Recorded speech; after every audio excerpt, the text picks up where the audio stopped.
Concerning report out of the Courier Mail in Brisbane today, which has revealed 2 in 5 Queensland children from prep years up are suffering from pronounced rates of school refusal, with growing rates of anxiety in school-aged children since the COVID pandemic. And joining me now is education expert Dr. Kevin Donnelly, and good to talk to you, Kevin. Happy New Year. I mean, how concerning is all of this, and what could be the long-term effects of this refusal to go to school? Well, firstly, Gary, it's an issue around Australia. It's not just Queensland. And I mean, the reports I've read, some of them refer to the lockdowns during COVID and how in many states, Victoria especially, students missed nearly 4 or 5 months of schooling. So that's an issue. But the other question you've asked about the long-term impact, I mean, we're already a year behind many of our students in terms of their academic standard. So when you look at the international testing, and we had one last year, the PISA testing, many of our students are at the basic level. They're a year behind many of the top performing students in other countries. So it's going to have an academic impact. The other thing is, I mean, one reason I loved school when I was young was socialising. And a lot of, almost a generation of young people now, if they're staying at home, they're not with their mates at school, they're not socialising, they're not getting involved in sport, co-curricular activities, and that means they're missing out. Yeah, no doubt about it. Now, you wrote last week in the Daily Telegraph about the growing stress and anxiety levels in our school children. A survey by the Australian Council for Educational Research showed 53% of secondary school children say they feel stressed, and 32% of primary school-aged children say they're feeling very bad for long periods of time. I mean, Kevin, you've argued parents and schools need to do more to teach kids courage, resilience, optimism, here, and all of that. So what are some of the things we can do? Well, it's a significant issue, as you said. I mean, It can be a very small thing. When I grew up, we had a trampoline. We never had a safety net around the trampoline. And I only fell off once and sprained my wrist. And I knew I had to be more careful. But I use that as a kind of a illustration that whether it's parents driving their kids to school, putting a net around when you look at the playground, even we've had local councils where councils have said playgrounds are too dangerous. We're not letting young children take risks, and parents often cocoon their children in cotton wool. They don't want them out there to be free range, and I think that's only contributing to this sense of young people not knowing what it means to fail, to hurt yourself, to get back on the bike, if you like. My old man used to say, if I fell off or if I hurt myself climbing a tree, he'd say, well, get back out there, do it again, do it properly. Yeah. So standards are slipping as well in the classroom. Australian students falling behind other OECD countries. Reading, maths, science, according to all the latest results from the Program for International Student Assessment. Kevin, what changes do you hope to see in the next year or so in our education system?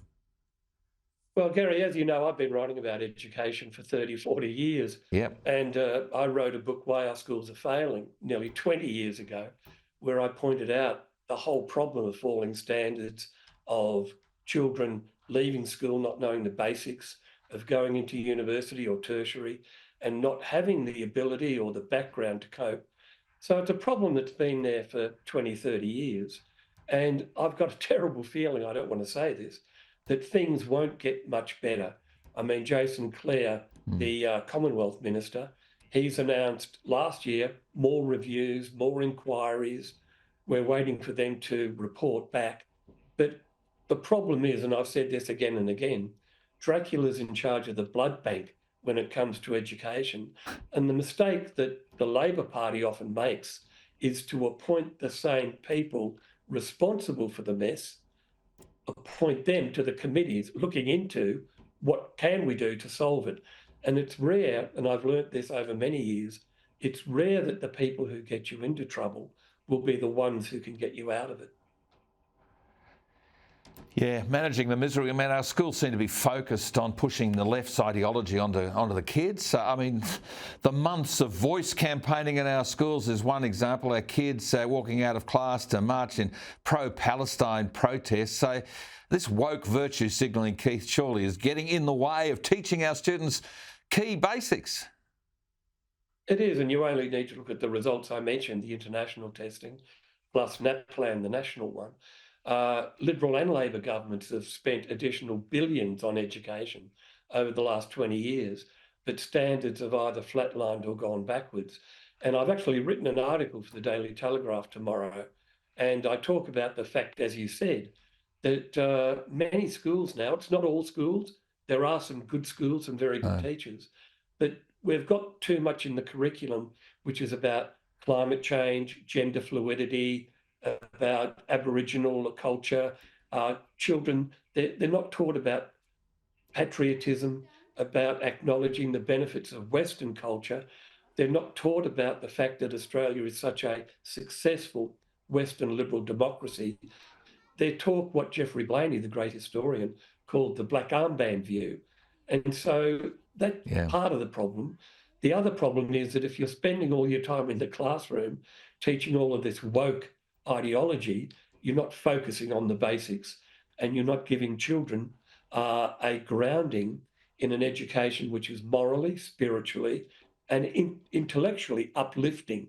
So there are two issues there that have to be addressed: the woke curriculum, and we're not teaching enough about Western culture and why we should celebrate it.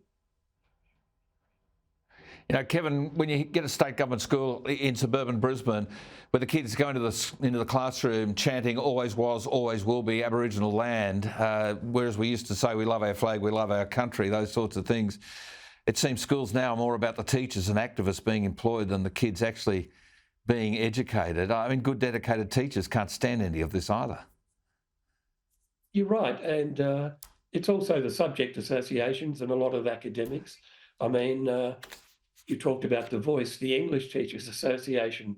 They said they told English teachers to go back in the classroom and to teach children to say yes to the Voice, to go home to their parents, explaining why the Voice was such a great thing.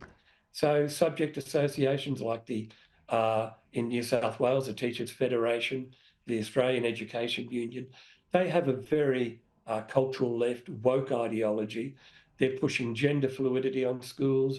They're teaching young boys, and there were two examples in Sydney and Melbourne where young boys were told to stand up in front of everyone and to apologise for being male.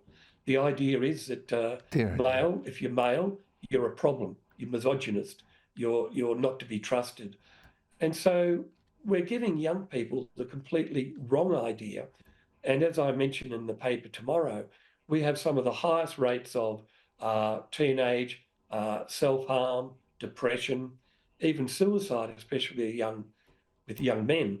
And part of the problem here is that they've gone through an education system which is very bleak, very negative. There's nothing to hold on to. And you sometimes wonder, you know, how our parents and grandparents got through the Second World War, the Depression, the Second World War, economic crisis. I mean, they were taught to be proud of their country, to be resilient, and to join together as a community. You only have to look at what's happening on our streets with children, teenagers chanting from the river to the sea. The nation is in danger of becoming fragmented, and what Geoffrey Blaney said, a nation of tribes. No doubt about it. Kevin Donnelly, always good to talk with you.